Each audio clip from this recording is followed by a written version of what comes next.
Hi, guys. Happy Monday. And I can't even believe I'm saying this. Welcome to our last book club discussion of 2023. I can't believe it.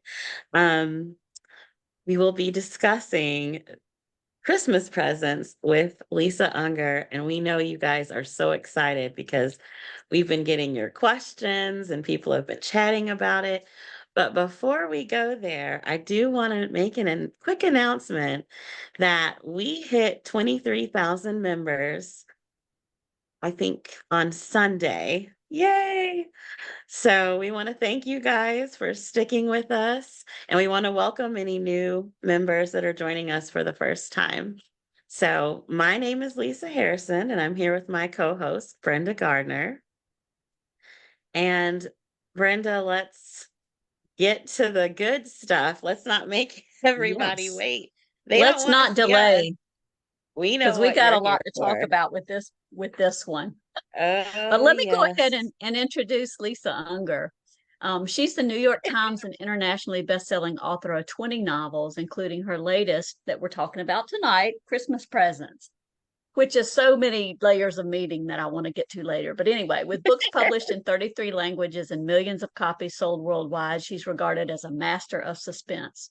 Her critically acclaimed novels have been featured on best book lists from The Today Show, Good Morning America, Entertainment Weekly, People, Amazon, Goodreads, and many others. In 2019, she received 2 Edgar Award nominations, an honor held by only a few authors, including Agatha Christie.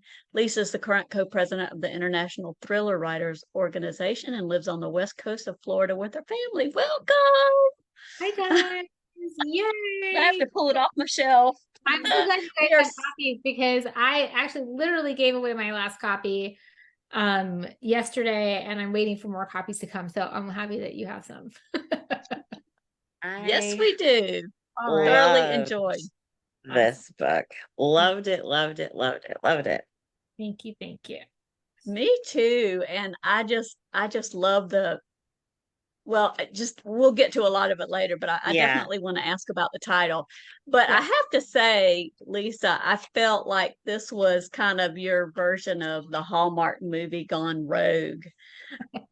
Like it had the beautiful setting and it had the interesting characters, and then it just took a Yeah, as it would, right? right. So it was very twisty and turny, kept me up all night for sure. I'm But glad and I wanted to mention a couple of comments that have been said about it. R.L. Stein said, "If you're looking for a warm, heartwarming story of holiday cheer, this ain't it. This book is a cold-blooded, nasty thriller." it. And then one more, and I'll let Lisa jump in. Want the secret to surviving the holidays? Sneak away from the family to read this pulse-pounding novel by Lisa Unger. Christmas Presents is the perfect mix of thrills and chills to delight any suspense reader. And that's from another Lisa, Lisa Gardner. My favorite, one of my Well, favorites. Yeah. you are surrounded by Lisas tonight, Brenda. Right. It's all Lisa's all the time around here. I love it. Before we dive into the book, because this is our last episode of the year and it is the holidays, can you share with us what your plans are for the holidays and maybe some of your holiday traditions?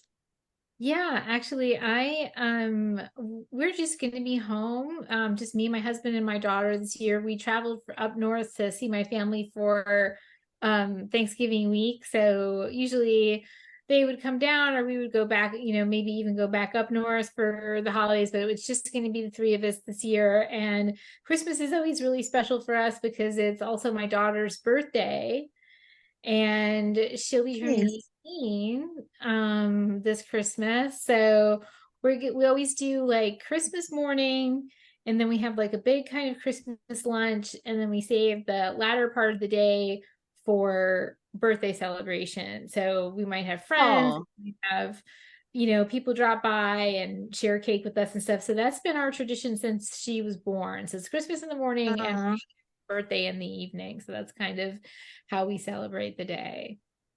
that's awesome. oh, that Our is nice. managing director, Meg Walker's birthday is also on Christmas Day. know that Meg's birthday was on Christmas Day. Yeah. Yeah, I did not know that. And yeah.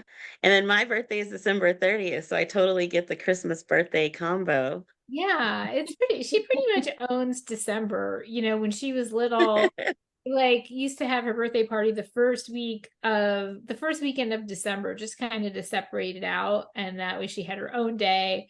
And then she had her Christmas birthday with us. So we've always done kind of just to try to make it special. So pretty much starting December 1, it's like her name is Ocean. It's all Ocean all the time. So it's pretty good. Oh, I love that. Oh, yes, absolutely. I do too. Well, let's get into a little bit of Christmas presents. Lisa, could you give a summary for those who might be watching who haven't read it yet? And remember, readers, spoilers are okay after 7:15, so we'll give the spoiler warning when we get to that point. And also, while she's describing the book, please put your questions for her in the chat. So, Christmas Presents is about a young bookstore owner. Her name is Madeline Martin, and she has a very dark event in her past that she has tried very hard to move on from. Well, she's tried sort of hard to move on from. She's still living in the same place and kind of surrounded by the memories of this event, but she's managed to create a really nice life for herself, and she has this bookstore that she loves. And so it's getting close to Christmas, and on one particular evening, somebody drops into the store to buy a present, and it turns out he's there for more than a gift. He's a sort of semi-ethical podcaster by the name of Harley Granger. And he has a few questions for Madeline about her past. And it turns out that he's in town, not to visit family, but to open up a cold case. And the cold case involves Madeline. So Madeline has to sort of decide whether she wants to go back to that place and remember things that she would rather forget. And a storm is bearing down, and her dad is unwell. She's taking care of him. So there's all this sort of confluence of things that are going to come to a head in Christmas Presents. Ooh. Yeah. And can you talk a little bit about the title and how that came to be? Yeah, Was it the original? it's pretty close. The original title for me was Christmas Present. And Oh, okay. yeah, and I guess it all kind of is related. I wanted it to be more evocative of the idea of this journey that Madeline takes, right, from the past to the present. Christmas has a really sort of a darker meaning in this book. It's a trigger point for Madeline, like it is for, I think, a lot of victims of trauma. And it's an idea of being in the present. Like it can be a moment of healing to find yourself in the present moment. But my editor and publisher, Otto Penzler, wanted it to be Christmas Presents because of that particular plot point in the story. And it was meant to evoke that as well. So we kind of went back and forth about it, and finally my mother chimed in, and she thought it should be Christmas Presents too. So between Otto and my mom, I was kind of like, okay, fine. So mom won out. And yeah, they won. The two of them won out, and I think ultimately that they were right, because it still evokes what I wanted it to evoke, but it also evokes this other piece of the story as well. Well, and that's what I thought was so clever about it, because there's so many layers of meaning in this Yeah. regular thing that we say all of the time. Right. But Yeah. Right. It's just in your story. Although I was worried about it when I first saw the cover, because the type is so bold. And I was like, I said to Otto, I said, is anybody going to think this is Christmas Presents? And he's like, Oh, nobody would think, he's like, nobody would think that. That's ridiculous. I'm like, okay, but like at least 5 people have when introducing me. really? Wow, that's interesting. Okay, guys that are Like, watching because in the chat. it kind of looks like that a little bit, but like he's like, nobody says that. It doesn't mean anything. Why would anybody think that? I'm like, I don't know. I mean, I never thought that, but for If you're watching, let us know in the chat if you thought it was Christmas presents But instead I of mean, I Christmas think everyone presents. should know it's Christmas presents, right? I mean, Yeah, that's the, I mean, I that's never even, what wow, that's interesting. somebody We says. have quite a few, we have quite a few comments in the chat. Yes. Debbie says, what a great mystery and holiday fun combo. Bubba said, Holy Hair Day. I'm assuming she's talking about your lovely hair because I'm looking up. Mine's a little bit of a frizz bomb. So Yes, I was admiring her hair as Oh, well. yeah. I So was too. yes. That's very nice. And Edie said all the Lisas are cool. Thanks, Edie. It is, And there's a lot of cool Lisas. It's a cool name. Hannah says, I loved the audiobook, great narration. Oh, yeah, she's great. And there's quite a few other Christmas birthdays in the chat too. Oh, really? Okay. That So, I love that. That's so nice. All and right. Well, oh, I'm oh, sorry, I Lisa. just saw this one. She loves the name of the bookstore. Mm. And Maria would like to know if you knew there's a bookstore in Huntington, New York named The Next Chapter. I did not. I did not know that, but I'm glad to know it. And she said she told the owner about it and they were excited that their bookstore was in the book. Oh, that's cool. I'll have to reach out to them on So, Instagram. yes, they'll need to order lots of books. It is definitely exactly. It's definitely the perfect name for like a bookstore, especially if it's like, so like in the case of Madeline, like it was very symbolic to her, right? To Hmm. this place and to represent the next stage of her life, and that, like she's like most of us, she's like a very bookish person, and like for her, the world of books is more real, or can feel more real than the actual world or the real world, or at least it's Yes. a more idealized place, and I think a lot of us can relate to that. Absolutely. Absolutely. Well, next we have a book club member who's actually going to pop on live and ask you a question. So let's get Molly in the room, and Yay! she has a question for you. Hey, Molly, I think you're still connecting to audio, Yeah. but you have a great profile picture. Hey, Hello. Molly, Sorry. it's Molly and the Lisas. Yeah. And Molly and another Elisa. great hair day. Your hair looks fabulous too. Thank you. So I was listening to right before I popped on, so you kind of answered my question already. Yeah. But um, for the presents piece, did you come up with the idea of the presents first and work the story around the presents, or did you come up with the actual storyline and then just work the annual presents in to it Oh, after? yeah, that's an interesting question. So for me, everything sort of begins with character voice. Like, so for me, it was really Madeline's voice and Lolly later, but it was really Madeline that brought me into the story. And so, because the way I write, I write without an outline.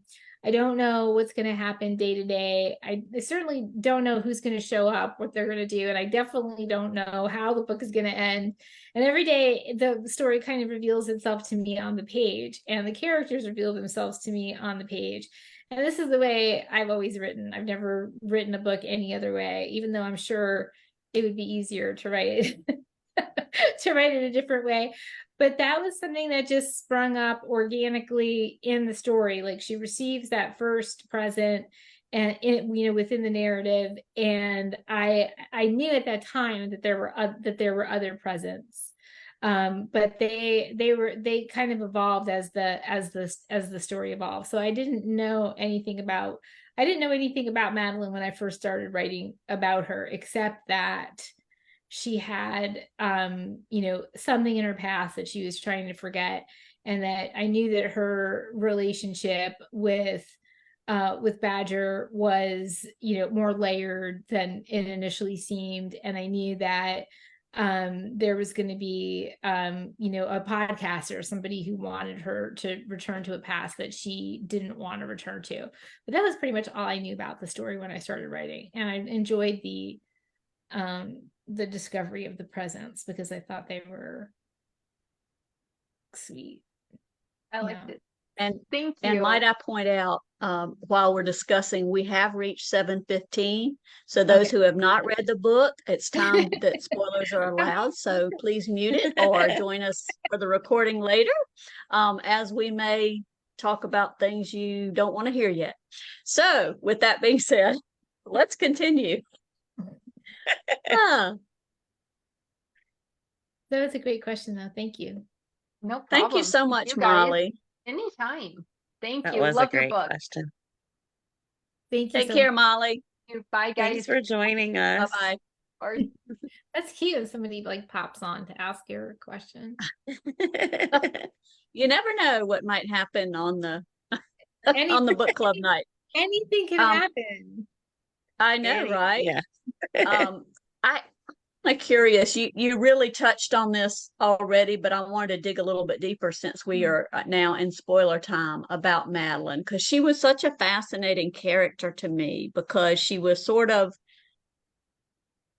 she didn't she she was traumatized, as you said, as a young, I guess, adult, but she didn't seem to be able to really go forward or want to go back.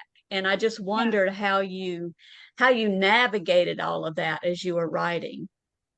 Yeah, I mean, I think it's really common in victims of extreme trauma. You know, so I do a lot of research into psychology and trauma. Like, I think if I wasn't a writer, I'd probably be a doctor, I'd probably be a psychologist or a psychiatrist because I spend a lot of time, and I have spent a lot of time over the course of my writing life researching these types of topics. And one of the things that's interesting about trauma or PTSD or you know, or unhealed trauma is the way it can cause a sort of dissociation, right? So you might have a feeling without a memory. And then when we refer to triggers, which are like, you know, very common, we say, oh, I'm triggered or whatever. But like in actual trauma, like it could be, I don't know, like say you heard the ticking of a clock before a traumatic event, or, you know, the sound of a chair scraping across the floor. Like you could have that, that sound could trigger actual emotional response that relates to your trauma, without an attached memory. Mm. And that's what's so complicated and confusing and upsetting about trauma is that you have these extreme feelings of fear, but you don't really know why if you don't have that kind of knowledge, and if you're not getting the help you need to reattach that feeling to the memory. Likewise, you can have a memory of your traumatic event and be dissociated emotionally. So you'd have a memory but no conscious feeling, right? So there's like a form of dissociation that takes place. And so it's pretty common, you know, in survivors of extreme trauma that, you know, they don't want to go back. They don't want to go back there. Everything in their system tells them not to go back there, right? But until you do, and you face it, and you reattach the memories, and you face the situation and heal from it, then it's also very difficult to move forward in your life because you construct a life that tries to keep you safe, right? You try to keep yourself safe all the time, right? You don't have pain or fear or whatever it is again in your life. So you construct a life that keeps you safe, or that you think is keeping you safe, but is really just keeping you trapped. Mm. You know, that's just perfect because that's exactly what Madeline was doing with the bookstore. She had this cocoon That's right. kind of around her. And she And stayed the other, home. go She never ahead. she stayed at home. She never left. Yeah. Mm-hmm. Yeah. Yeah. And yet she had the scar on her face that was Mhm. so visible. And I Yes. just thought that was very sort of poetic because it was her internal struggle, but she had the outward Right. Right. And when she's the most Mhm. triggered, it burns. She feels the burn on her face from the, the heat of the blood rushing to her face. So yeah, she always has that like physical reminder of what happened to her. Mm. Um, I have a question. I have two questions from the chat. The first one is Anissa would like to know who was the hardest character to write and why? I mean, I don't really ever find it hard to write about my characters. I feel like if maybe if they were too hard for me to write, I wouldn't be writing them. I always have like very intimate access to the people in my books, even the worst of them. I don't there wasn't anybody in that book, and I can't think of anybody in any of my books, no matter how horrific they happen to be, that I didn't enjoy. I didn't enjoy my time with them. That's So awesome.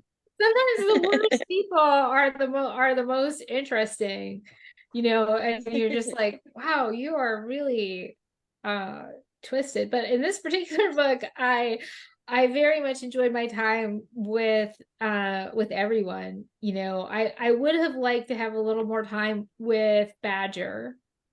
I would have liked to get a little bit Mm, more into his side of things, but he didn't present on the page.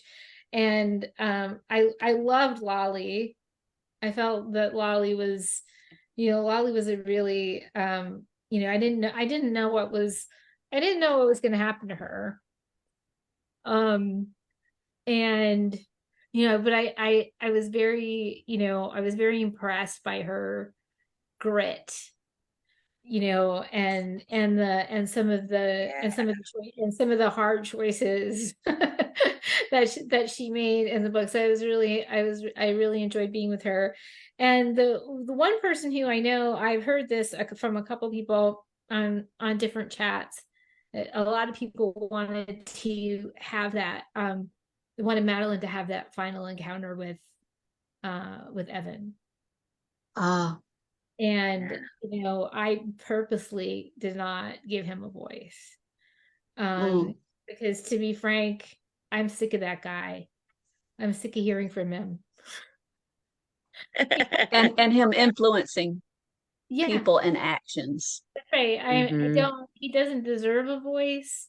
He's had a voice in our culture, in news and in fiction and film and television and novels. That person has had a voice. And so less often is it true that the women who are his victims have their voice. Everybody on this chat knows the name Ted Bundy, but very few Oh, people yeah. know the names of his victims. A lot of people, know about the Central Park jogger and the travesty that followed with the Central Park Five, with the kids that were, unfairly railroaded and sent to prison. But we don't ever really hear about the women who were raped and murdered because those five innocent kids went to jail, and the real killer got away, Mm-hmm. and went on to do his thing. And so we don't really ever get to hear about those stories. I think now we're starting to. I think there are a lot of writers like Sarah Weinman wrote a really moving article in the Cut about that story as well. But I think that, for me, it was more important to have a full picture of the women who were victimized and traumatized than by the man who committed those actions. Oh, that's perfect. That really brings to mind. I know Lisa, I have to say Lisa H has some more questions that she wants to ask, but that just it made me think of we had a comment from a book club member that I just wanted to share. Leslie says that that you do an excellent job of showing the ripple effects of violent crime. Even if the correct person is brought to justice, that only helps so much. And the victims have their own timeline of healing if they ever truly do. As someone who works in corrections, I don't often read books like this, but the focus more on those left behind kept me turning the pages. Yeah. And that's exactly what you were saying, like you wanted to focus Yeah. on. Mm-hmm. Absolutely. And I think that that's something that, in crime fiction, especially, we have a responsibility to really look at the true nature of crime. The idea is not that, there's like this criminal mastermind, and the fate of the free world hangs in the balance, and either the criminal is brought to justice or he's not, and that's the story, right? For me, that's not the kind of book that I'm writing. I am interested in not people who have been victimized, but who are not victims. I'm also interested in the people who commit crimes, because very often they are victims themselves, which doesn't excuse what comes next. But if we can't look into the system to see, why has this person become a killer? Why has this person become a rapist? Why is this person addicted? Why is this person, in trouble with the law from the time he or she is a young person? If we can't look at the reasons for that, and we can't look to our society to ask those questions and say, how can we better serve our entire population by paying, really careful attention to crime and its origins, then we're doing ourselves a disservice, right? Like, people just want to like pigeonhole, oh, this is the villain, this is the hero, this is the bad guy, this is the good guy. But life is not like that, and crime is certainly not like that. So true. I think that that's definitely something that you do so well, as Leslie said. And um, I know that we know Leslie, she doesn't typically like to read these types of books, but she's a big fan of yours for that reason. So I appreciate that. I I'm really glad we appreciate were able to share that. that Uh, means a lot to me, because I really do give it a lot of thought. And the idea that justice is not served necessarily by the perpetrator going to prison or whatever. Mm-hmm. Justice is a really personal thing, and healing is a personal thing, and the timeline is not linear. So true. Um, I have a question from Katie. She would like to know, how did you come up with the characters' names? Oh, yeah, I mean, I wish I knew the answer to that. But most characters come with their name already. Like, most characters, like, I don't generally, like, I know some people are like, oh, I look at baby books, or I name them after my cousin or whatever. I I don't people just come with their names. This is what we were talking about before the can I talk about that before? Yeah, I was like, and that will lead into a question I think you know I'm gonna ask. We were talking about Harley Granger, and you were like, was it a combination of Harley Quinn and Hermione Granger? And I was like, no, but who knows? I mean, they're like iconic characters that like seek into your consciousness. But I like the name Harley, because I think it's, and he just showed up with that name, but I think it's like kind of a funny name to give a kid.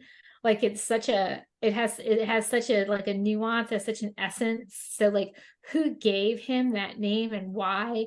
Like, so I don't know that much about his father and his mother. His mother abandoned him. His father is not well. So I don't have that story, but I have that piece of them when he comes to me with that name.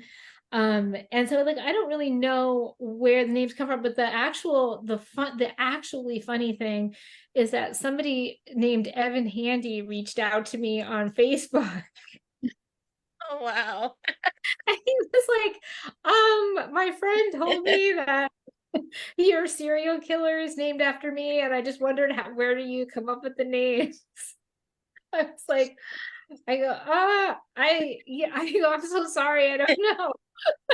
And I was at a book signing the other night. He actually had called the bookstore and asked for a signed copy, and I signed it for him. I was like, I'm sorry, nothing personal.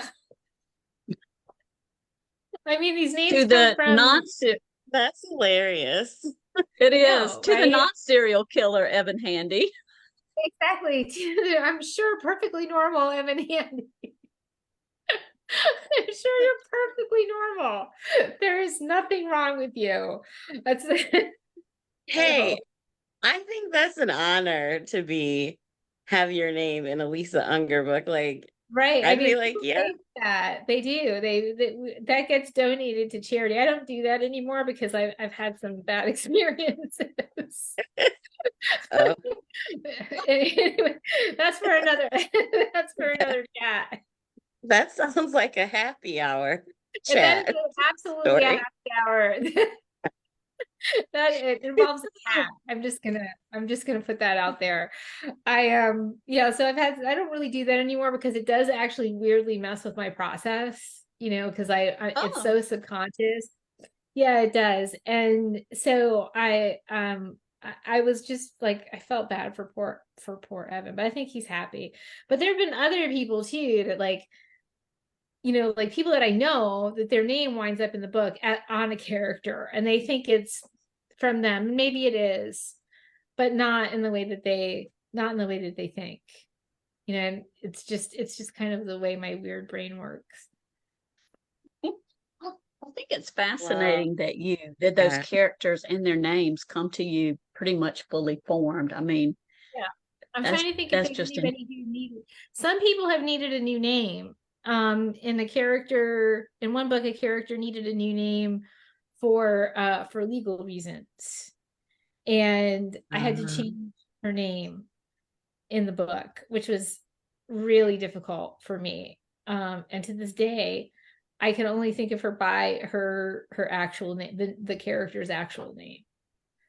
oh Um, wow. and yeah, so when I have to change a name for some reason, it's really hard. It always feels like a lie, even though it was a lie to begin with. It really feels like a no, originally it's what came to you. So lie. that's not really that's That's not really a right. lie. That's It's not really a lie. It's a kind of a truth. It is. oh, that's funny. Well, I'm sure we got lots of questions in the chat. I did have a quick question though about Harley Yeah, because since we've been talking about him, he was really, of course, pivotal in this whole story. yeah, But he was pretty layered character too. It's not like he had great confidence. He had his own issues yeah, about, you know, confidence and belonging and feeling like a failure. And yes, yet he has carved out this life for himself, that's right. which is I just wondered if you could speak to, did you find his development difficult? Because we see him a lot through other people's eyes. At least that's how I That's was right. Mhm. reading it. Yeah. Yeah, yeah, absolutely. I really enjoyed my time with Harley. I actually anticipate seeing him again. So Ooh. he is a fiction writer, or he was, and he didn't do very well with it. He had a couple of books, they had some middling success, and then he failed to be able to sell another book. And he meets with his friend Raj, who I also really enjoyed, even though he was like very minor. He was like kind of annoying and interesting as well. And he meets his friend Raj at a bar, and he's just been laid off from like a public radio station. And so they hatch up this scheme where they're going to become podcasters, and they're going to do a true, they're going to use his skills as a fiction writer and his skills as a producer to create their own true crime podcast. And so they go ahead and they do that, and the podcast is called Stranger Than Fiction. And they are very successful at it. And he then becomes a nonfiction true crime writer as well. So associated with his various podcasts, there's also a book each time. And he has managed to carve out a place for himself, but he has been accused in an article that he keeps referencing because it really bothers him. He keeps referencing that he was called unethical, and that's been called into question his practices, that what he does to get information out of people, and how he can be manipulative, and how he has a complicated relationship with the truth. And that is something that, I have really kind of had a lot of questions about. I mean, most of us, probably most crime fiction writers are like obsessed with these various like crime podcasts and stuff. I mean, they're not all crime podcasts are created equal, but when they're great, they're fascinating studies into the criminal mind, and stories, and victimhood, and psychology, and all the stuff, all the places where crime and the psyche intersect, right? So, but I've always really wondered about how, and this is something that you're seeing in the media a bit more now, these questions about what are the ethics of crime podcasting, because you necessarily have to create this very gripping narrative, right, in order to keep your readers hooked and tuning in, for every outing. But like, when you turn the victims and the criminals of a particular situation into characters in a story, do you in some way dehumanize them and desensitize the listener to the real violence at the core of the story? If somebody becomes a character, then do you care less on some level about, like we were saying earlier, about that timeline of healing, right? Like, if something horrific happened to your family, and then 10 years later some crime podcaster is like, hey, I've got some questions, and all of the stuff that you tried to move forward comes crashing back, and you have to metabolize it all over again. What are the ethics there, right? Not saying that it's not ethical. Reporting is ethical, and the truth is necessary, but where is the line? How do we have empathy for the people who suffered, for the survivors? That's so true. I think it's such a fine line. And I think for, I feel like the unsolved mysteries get a little more grace than ones that, or if it's just a case that someone decides they might think there's something or foul play, or they want to investigate it a little further. So it's kind of like, it's such a thin line, and it's all interesting. But it is. Since you mentioned it, that's actually one of the questions we had. If you had any true crime podcasts that you listen to or that you would recommend. Well, I mean, I think Serial is really the gold standard for podcasting, for true crime podcasting. Like, I mean, I've listened to other true crime podcasts, but I don't think anything approaches that level of long form journalism, which I think that's what the best podcasts are. They're these like sort of, they're backed by a big news organization, and produced, and they take years and years to investigate. And I think that for me, that's really, that I've listened to a lot, but that's the only one that I would recommend. Oh, that's great Thank recommendation. Well, one of the scenes that I thought was particularly intriguing in this book was when Harley is doing his live, and Raj jumps out at him, and I'm kind of secretly going, yeah, but I feel for him too. And I guess I'm asking book club members, what was your reaction to that scene when he gets his sort of comeuppance, and he's scared, Raj scares the daylights out of him in that podcast. I like their relationship. It made me laugh. Yeah, I thought they were funny together. Like, you could see like what a jerk Raj is, and like how he's, but not really, that their friendship is, very very close, and they support each other. And yeah, you'll be seeing them again, Well, I think. yeah, and it made me wonder, what did Harley do to him that would make Raj act the way he did? So it was just kind of like, what don't we know about this Yeah, character? like And I guess, camera, but I always picked up on pardon? this energy between them, where like I always picked up on this energy between them where, like, Raj is like a tiny bit resentful of Harley, because Harley kind of has the limelight and he's like the star, and Raj is kind of like in the background, even though that's his role and that's how it emerged. And that, Harley's personality really puts him, in front of the mic, and, he's the person that's doing it. But like I always picked up on like maybe a tiny bit of resentment from Raj, not in any toxic way, but just like a little bit of like, I'm doing all the work and you're getting all the glory kind of feeling. Mm-hmm.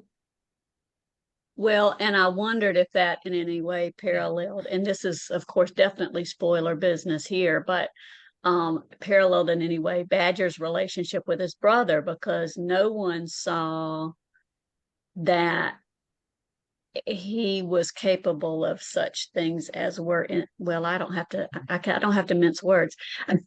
That he was responsible for the other deaths. I And know, I'm always like, what, stop.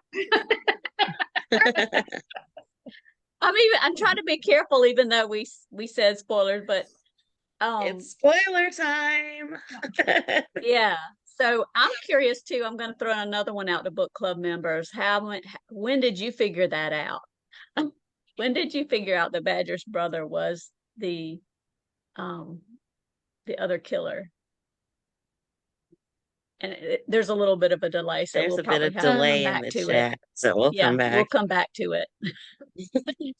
Oh yeah, I wanted to throw that out there because I kind of I did don't not see I that. don't yeah, Go ahead. I didn't see it coming either. So you literally did not know When as did you were you writing. when did you find out? I usually have an idea. I usually have an idea how something's going to end, or like around the 75% mark. Even if it hasn't been revealed, it kind of reveals itself to me around that time. I usually have like an aha moment in the writing, or even when I'm not writing, sometimes I'm on the treadmill or sometimes I'm sleeping, and it, that moment kind of comes to me. There's like a lot of 3 a.m. wake ups when you write the way I write. A lot of times it just like wakes you up. It's like, wake up, we've got to get this down. Wow. Yeah, it's usually somewhere around the 75% mark. And then it's funny because then I can go back. Usually I go back and see that it's already there. I already knew somewhere in my subconscious, and it's almost like the subconscious mind knows the story better than the conscious mind. And I just have to get myself there to the end. Well, we have a It few works. responses. Edie said, I thought it was someone else and it was a big old surprise. Maria said she didn't see it coming.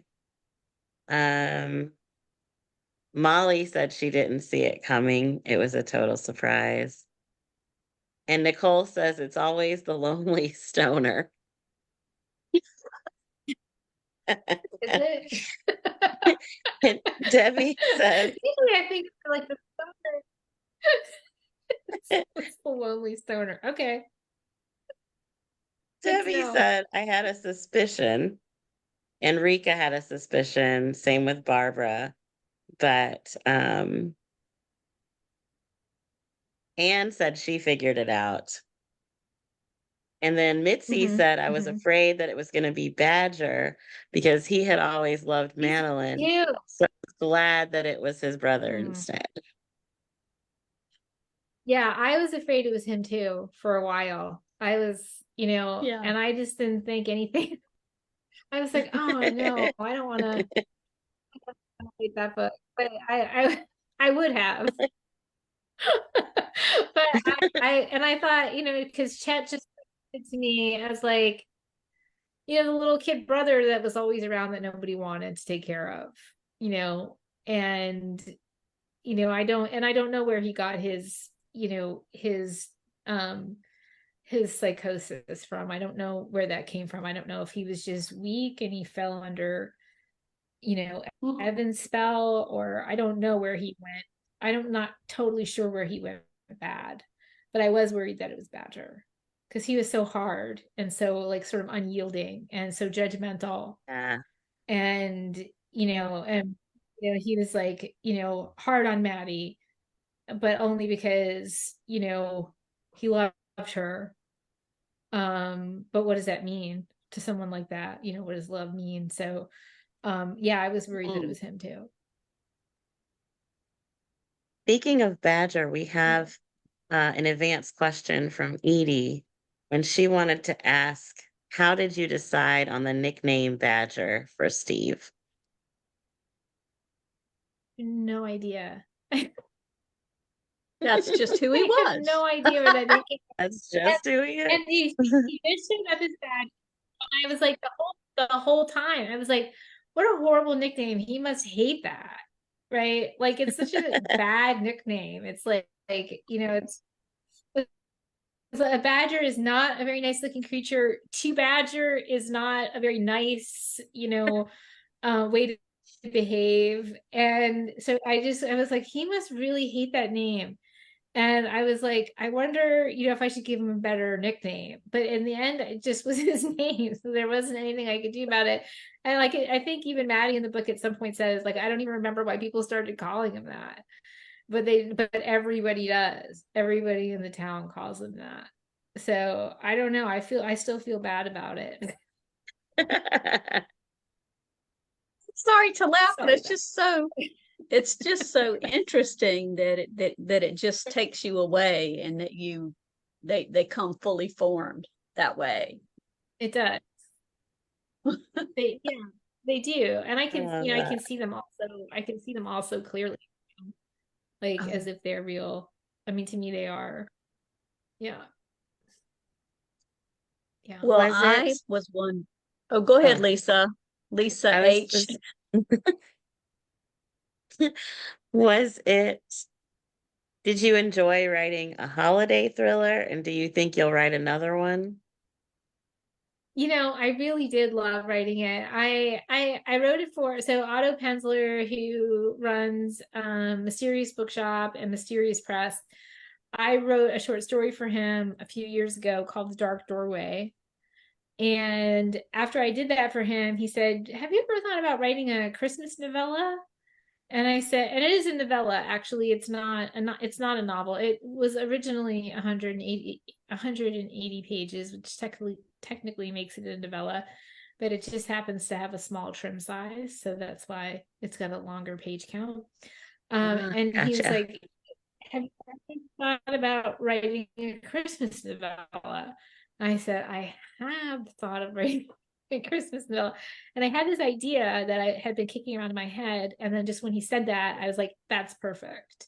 That's the perfect setting for it. And, for me, I love a glittery thing, like a glittery, shiny thing, just because I want to, smash it open and see what's inside it. Like I'm always looking for the shadow because anything that's too beautiful, that's too pretty, like I know there's something dark going on as well. And Christmas is such a perfect example of that because it's like it's like it's like this packaged, gift wrapped, like glittery Yeah, thing that is sold to us, right? Like, here's Christmas, right? yeah, And it's like, here's this perfect thing that you're supposed to have.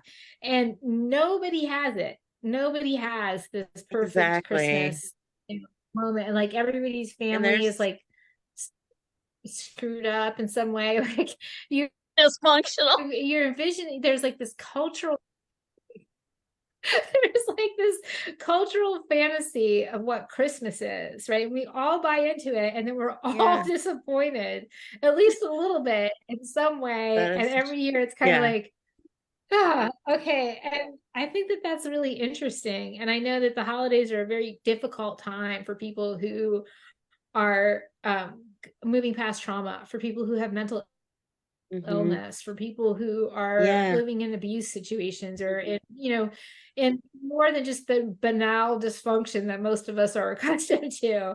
Like the right. holidays are a difficult Hmm. time for people, and they Yeah. they tend to, and that like expectation tends to really bring that out. So there's a tremendous tension, to the Hmm. holiday, which I Yeah. find fascinating. And of course, family themes always run through my books, like your identity, how you fit into your family. And this is the time of the year when, whatever, you're 12 years old again, you're back at your parents' table, Yeah. and it's like, here we go again with this stuff. And so like I find all that very interesting, and I think it makes for good layers for characters. So I was excited to write a Christmas novella, and I might do it again.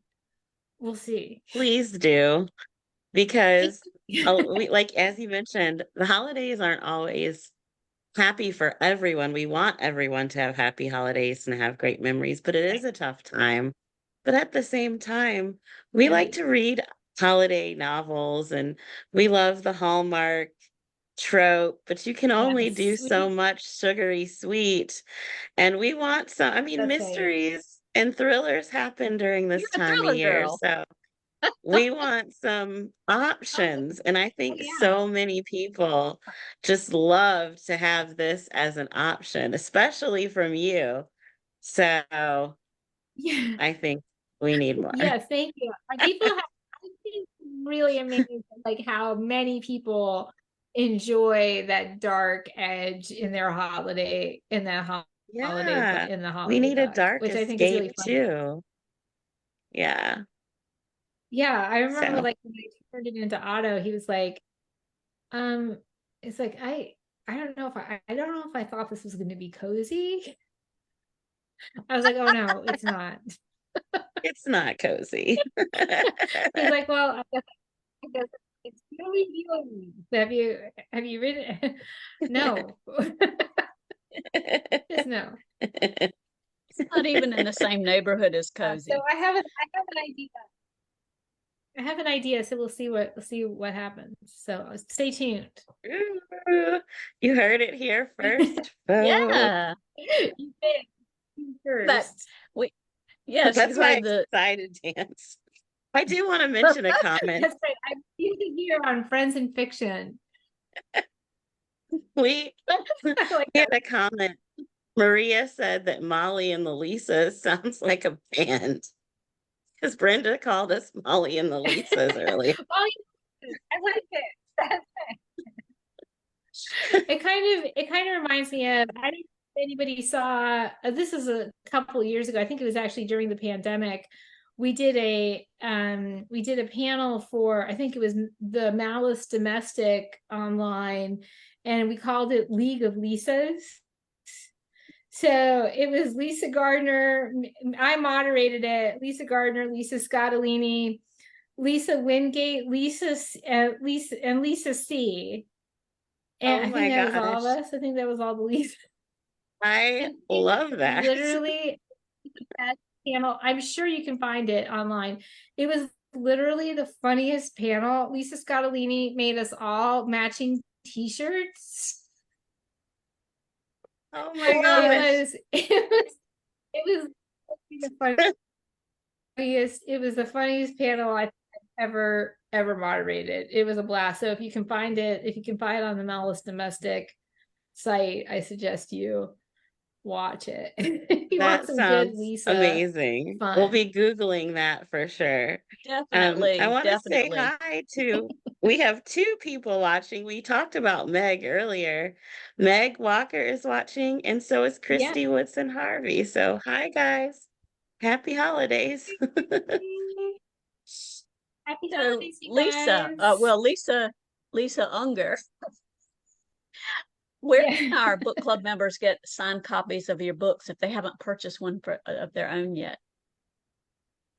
Oh yeah, so you can get signed copies at there's a number of places. You can get them at Poison Pen in Arizona, of course, Mysterious Bookshop in New York City, Tombolo Books in St. Pete, Nice. Oxford Exchange in Tampa. Yeah, I think all four of those, and Barnes and Noble, I know had a number of signed copies as well, but I don't know if they're still if they're still available. But at those Well, stores, you can get signed copies. No, oh, that's fantastic. I'm Nice. sure people are still going to be interested in grabbing this one for their holiday reading. I did want to ask you, I know we're running short on time. I can't believe the hour is over almost already. yeah. But we know you have a new book coming out in March 2024, The New Couple in 5B, and we see the design there back behind you. Could you tell our book club members a There little it more is. about it? I can. So the new couple in 5B is about Chad and Rosie Lowen. Rosie is a true crime writer, and Chad is a struggling actor, and they're kind of, they're in a little bit of a dark place when they inherit a luxury apartment in an iconic New York City building, and they're overwhelmed by this boon, and they wind up moving in to this place, which turns out to have a very dark history. And Rosie has to figure out the secrets of the Windermere, which is the name of the building, before she and Chad also fall under its spell. Ooh. Ooh. That's That's one to put on Yeah. the oh, there's Lisa's dance again. There we go, a little dance again. Yay, I got the dance. I'm so Yeah, and excited, so and that's coming out and I I'll know be on you're the going road on a for tour. Yep. Okay. yeah.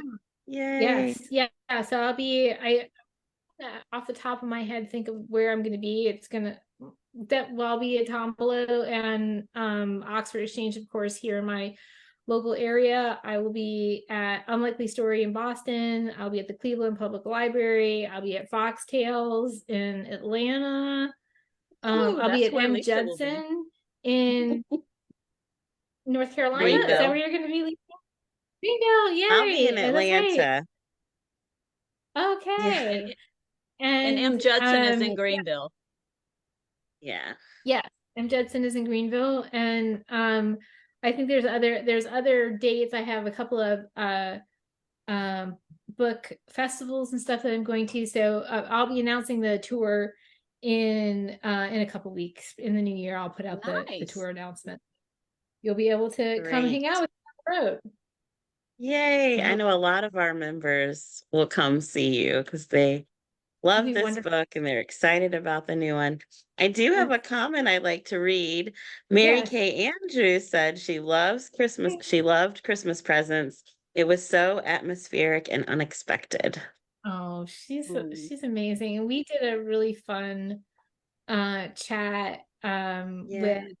Book Passage virtually about our Christmas novellas, and we had fun talking about how, hers was all very, lovely, of course, and beautiful, and like Christmas trees and the West Village and all that nice stuff, and mine was like dark and disturbing. And yeah, we still always have such a great time together. Well, I love we Mary are Kay. we're fans of both. We had Yes. Mary Kay on last month and we talked about Bright Lights. She's our Vanna, Bright Lights, Big Christmas. That's And right. now we've got our Christmas presents. We got it covered. It's I know, perfect. I got them on Perfect. each. And we want I to know. say hi to Kristen Harmel. We've got the whole Friends and Fiction family watching us I tonight. know they're all watching I'm so tonight. excited. The best. I love those guys. They're so talented and so sweet and so supportive of other authors. It's just really cool. Well, Yeah, it's Lisa, it has definitely been a fun. such a pleasure to have you join us tonight to talk about Christmas presents and reveal so much of yourself as a Oh, writer thank too you. of Yeah, this novel or novella. thank you. So, but we really appreciate it. Thank you so much for joining us, and I hope you have a Thanks for wonderful having holiday. me. Thank you so Thank you for having me, much. and thank you everybody for Take reading. You care. guys are amazing. And bye. Bye. Bye. Happy holidays.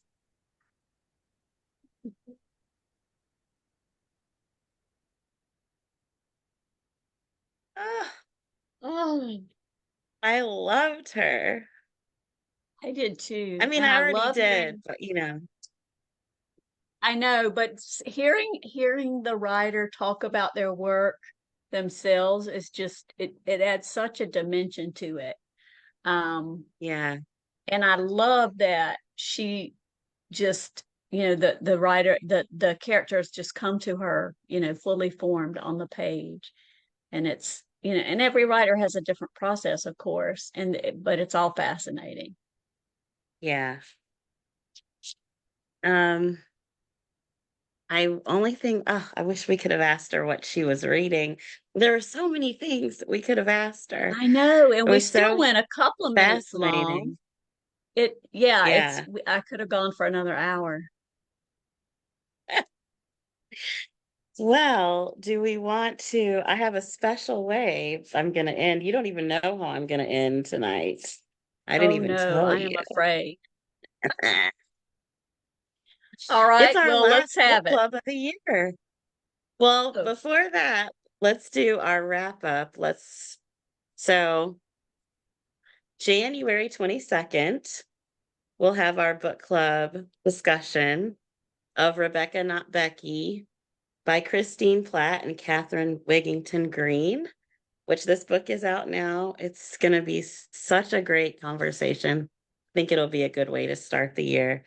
And they both are so excited. I think, well, so far, I think we're the only book club they're doing, but that can change, but it's just exciting. So pick that up, and we're going to do a surprise, even though it's not going to be a surprise because we're telling you because you're guys that just stuck with about, us. yeah, you're just about Come to on. say it. We're going to do a pop-up tomorrow, and announce our February book club pick.